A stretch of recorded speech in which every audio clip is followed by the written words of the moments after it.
तन खे वोट ॾिबो, खोले दिल वोट कबो। ख़ासि फरमाइश अली हसन फारूकी चाचड़ ऐं हबीब रहमान बखराणी, हिदायतुल्ला बखराणी।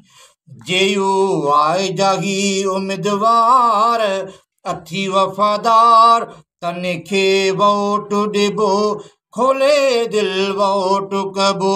साईं अब्दुल क़यूम निर्वारो, बब्बू खानो चाचड़ सरदार, तन खे वोट ॾिबो, खोले दिल वोट कबो।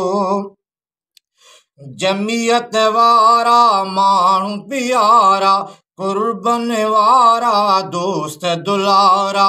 जमियत जे जवाननि खे आहिनि सौ सौ सलाम, पुॼाइनि था पैगंबर जो जित किथे पैगाम।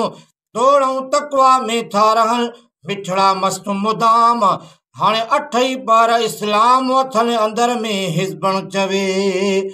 जमियत वारा माण्हू प्यारा, कुर्बन वारा दोस्त दुलारा। भलो तन जो आ किरदार, तन खे वोट ॾिबो, खोले दिल वोट कबो। जेयू आए जाही उम्मीदवार, थी वफ़ादार, तन खे वोट ॾिबो, खोले दिल वोट कबो।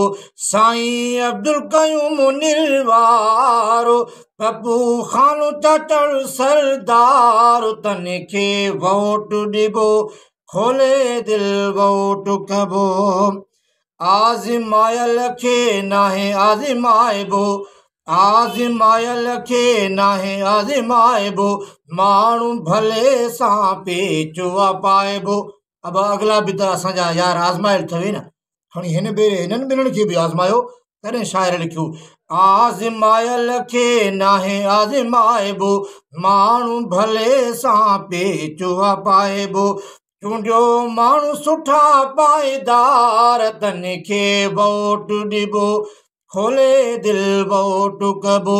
जेयू आए जाही उम्मीदवार, थी वफ़ादार, तन खे वोट ॾिबो, खोले दिल वोट कबो। चवे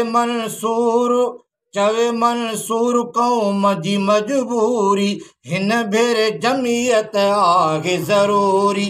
चाचड़ चए क़ौम जी मजबूरी, मंसूर चवे क़ौम जी मजबूरी, हिन भेरे जमियत आहे ज़रूरी।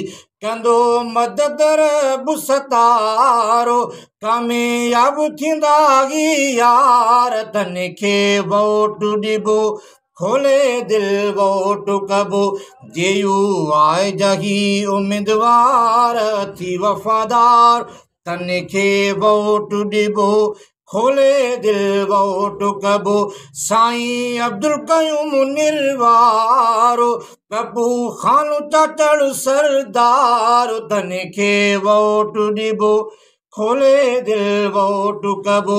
जेयू आए जाही उम्मीदवार, थी वफ़ादार, तन खे वोट ॾिबो, खोले दिल वोट कबो। इंशाअल्लाह।